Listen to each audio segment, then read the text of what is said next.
Well, Michael, that was some win last night. Very late into the evening. Hard fought. How are you feeling about this Cowboys victory? You know, and you mentioning that was normally that's a tough start when you get delayed an hour, hour and a half like that, and you have to go out and play the football game. But let me tell you what made me pleasantly happy, and I could pull some goodness out of that game.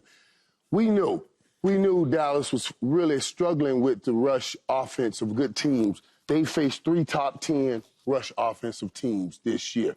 And in the first game, well, the Saints tore them up. The Saints tore them up. They were ranked 3rd. The Ravens tore them up. They were ranked 2nd. Now, the Pittsburgh Steelers come in. They're ranked 10th. You don't have your top 2 defenders, and Michael Parsons and D-Law, and you stand up and you make a stance and you only allow Pittsburgh Steelers 92 yards rushing. That's impressive. I don't know how you do that with your best 2 players on the sideline, but they did. And you would extrapolate when those guys come back, then maybe we should have some better run defense going on. I don't know why it's better without the best 2 players. They need to talk together and have a conversation to figure that part out. I'm serious, because I ain't say that. How is that possible? I don't know. But on the other side, the guy you mentioned, Jalen Tolbert, I need it, and I've been talking about it, guys, right here. The Cowboys need to find another offensive weapon to win football games. Got on the horn, yelling for Devontae Adams. And now, I thought that was big. I thought that was real big. Other people were making plays. You know, Ferguson made plays. Turpin made plays. And Jalen Tolbert was your man on a Monday. He made plays and made the winning touchdown. We needed to get some confidence in other people. You need to show defenses on other teams that other people can make plays, and they did that. So that part I take out and say, wow, great game.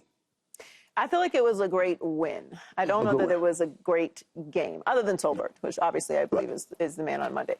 Keyshawn said he was very impressed with how Dak ended the game. But other than that, I feel like these last 2 games have been like, okay, we kind of got out of here. I mean, this was essentially a walk-off touchdown. Yeah, correct. You know, and Dak did not have a great game. He had a great ending of the game, but not a great game. So you got out of there with a win with some injuries on the road against a team that runs the ball well and stops the run and had a great defensive performance. But I don't know how I feel about this team stacking up against a Vikings, a Lions next week, you know, the top of the NFC. Yeah, and I can see that. I can see what you're saying. But now, when you win like that without your starters, that says a great deal. And I think that's confidence that they needed, Key. They needed look, man, at the end of the day, a good team. I had them pegged at going 2-4. It almost happened. I was on the edge. 20 seconds away. I was on the edge of my seat. I was on the edge of my seat, but not because I wanted them to go 2-4. I just 2-4 would. I mean, or better yet, a loss to Pittsburgh would get me closer to that 2-4. So you don't have that Funzy disease, do you? You can go and say, look right in the camera and say, I was woo-woo-woo. I was woo-woo. The W word. Stop, man. No, I cannot. Because I'll move the goalposts on your ass. You better stop. So, look, they've gotten a situation where they put themselves, as I said earlier, closer to an appearance in the playoffs. An appearance. Doesn't mean that they're going to do anything in the playoffs, because we've seen this movie with the Cowboys before. Many times. Many times over.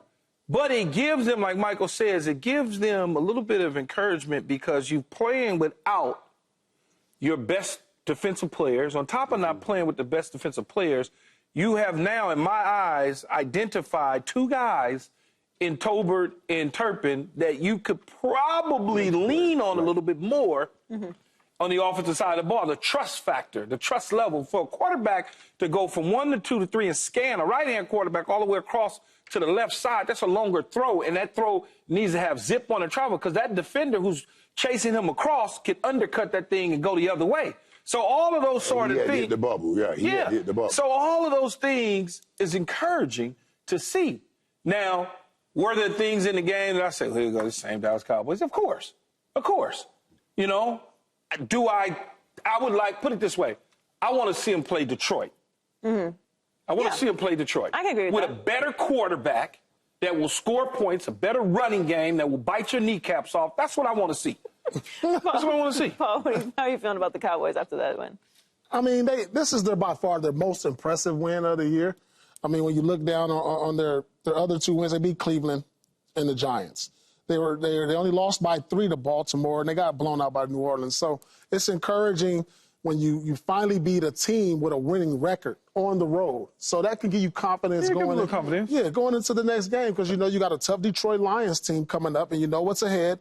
And so that's a start. See, this is what we always say, and we've been saying this the last couple of weeks. Sometimes you got to be able to not play well and win. Yeah. Right. And that's what they did. You know, that's the mark of that's usually the mark of a pretty good team, when you don't play well and win. So you was about to say a mark of a champion, and then you stopped yourself because you realize they're not champions. No. I'm saying that's a mark of a really good team. Really good team. I mean, I think they're going to improve as the weeks go beyond. No champion yet. And I don't really agree with Keyshawn saying, because they could probably lose to Detroit, but then again, they're at home, and guess what? They haven't won a home game yet. So you got to believe that they're thirsty to get one in front of their home Shoulda, woulda, fans. coulda. You know, they should have lost to Detroit at home last year. Yeah, but Detroit though, fell into the right up under that 16 straight at home. You know, when they beat them. So Dan Campbell screwed it up. They fell into trying to go for 2 points twice. But still. Right. So Keyshawn has them at 3-5 now. See, you messing with me. I'll make you go 3-5. Put that little bit of. You tried to put that mojo on 2 and 4. San Francisco's not looking like world beaters to me. Yeah, I mean, once they come out the bye. Right. It's not even that. It's San Francisco owns them. That's why. What did Gerald? We heard Gerald, great defensive player. What did he say just last week when we had him? He said, out of all the units in football, that Pittsburgh Steelers defense is playing one of the best in football. Yeah. And the Cowboys moved the ball up and down the field without using CeeDee Lamb. Now, we'll talk about why they were not using CeeDee Lamb here in a minute. But that in itself is incredible. They ran the ball they ran the ball pretty well, because Dow ran it pretty good against that kind of rush defense, that kind of defense. Those are the improvement marks that you're looking for as they go through this season. They need that help on offense. Well, there was a specific moment that you are referring to in the game that everyone's talking about. Just before halftime, Dak threw an interception on a pass to CeeDee Lamb in the end zone. Cameras caught CeeDee yelling something in Dak's direction after the play. Michael Irvin does not like wide receivers yelling at their quarterbacks or in their quarterback's general direction, but do you think this was a bad look for CeeDee Lamb? Well, I say this all the time. Man, you're a receiver. You need the quarterback. So yelling at that quarterback is all to me. Did that look like a yell? And he didn't yell. And that's okay. We're talking about it because what we saw from Tyreek Hill the other day, when they say upstairs, what they say upstairs. But look at it. Listen, everyone always thinks I'm yelling, and I'm just talking. So. But I say this too. It's like to me. I said this morning. Yelling at your quarterback is like a fish yelling at water, telling the water it's too wet. You need it for survival. Fish, what are you yelling at the water for? That's what you need.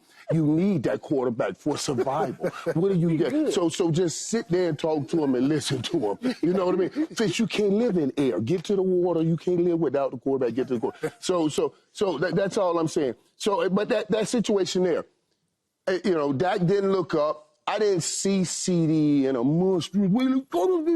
So, I don't know that they were yelling. I'm going to tell everybody out here.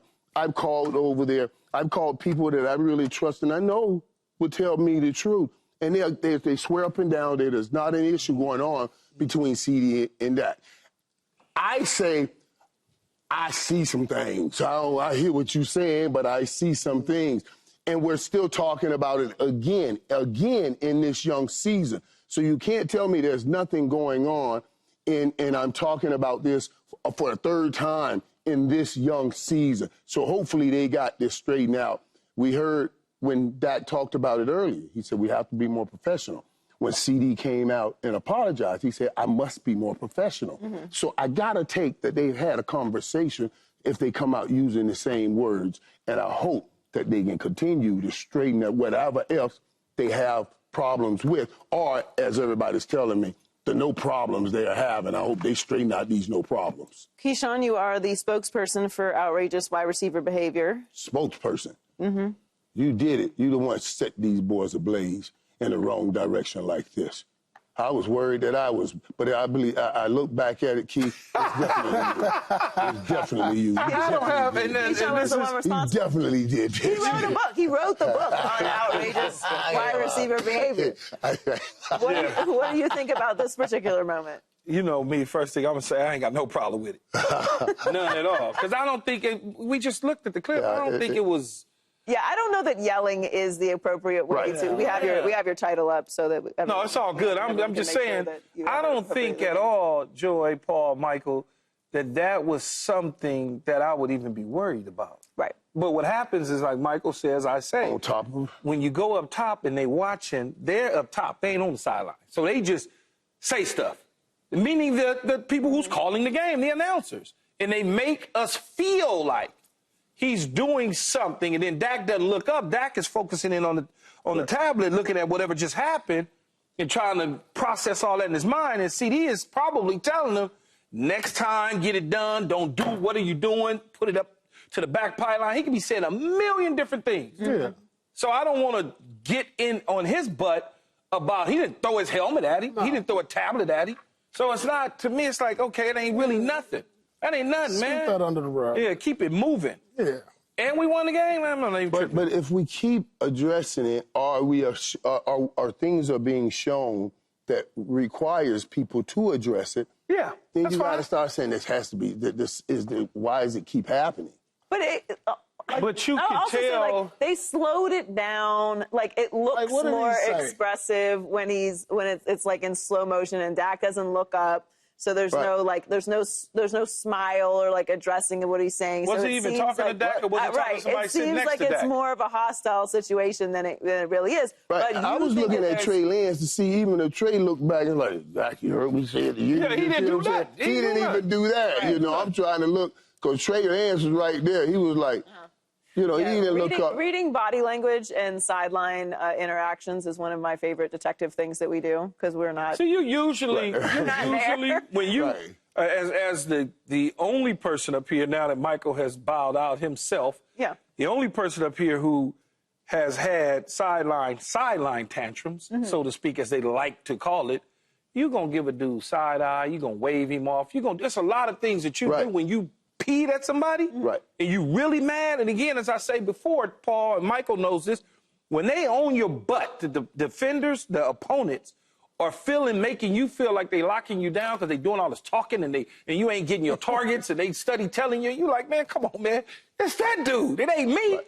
And you go through that. You go through that especially if they got that corner up on you, pressing you, and that safety back there waiting on you, and you're not getting opportunities.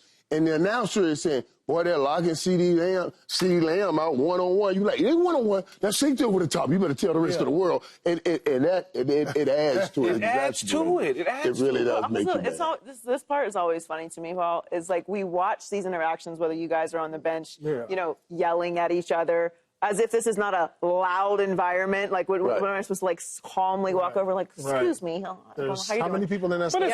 But it's pretty quiet on the sideline. You could put it over my left shoulder next time. Thanks, bud. Like, how is the reaction, how is the interaction supposed to go? Right. Well, what I would like is if they were doing good, positive communication, Dak would have.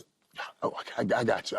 We'll get that next time. You see what I'm saying? So that tells me Dak didn't look up. I'm not saying, that it wasn't positive, but was he talking to Dak, or was he just talking over Dak? See, because there's people sitting there's people sitting next to Dak who it don't look like he talking directly to Dak. He could be talking to them dudes sitting next to him. I don't know. I don't want to just assume. I don't want to assume. This is the breaking down of interactions again on the sideline is one of the craziest things that we do because we don't know their relationship. We don't know what he's saying. We don't even know who he's talking to. And this entire video is slowed down, so it looks so much more dramatic than it probably actually was. That entire thing that he's saying probably is 3 seconds long, and we're playing it as if this Look at the dude, Joy. Look at the dude turning, looking at the other coach and CeeDee talking. He might be talking to the coach over there, whoever the brother is. Whoever the brother is right there, he could be talking to him. I don't know. I don't either. I have no idea. I think they all looking away. I don't know. I'm an expert at this, but I can, you see my clips. I'm talking to you. I ain't got no problem well, yes, telling of course. You would not be denied. No He question would on hear it. you. We were not trying to figure out if you were upset, Keyshawn. Subscribe here to get the latest from Speak, and go watch a few segments from our other shows on FS1.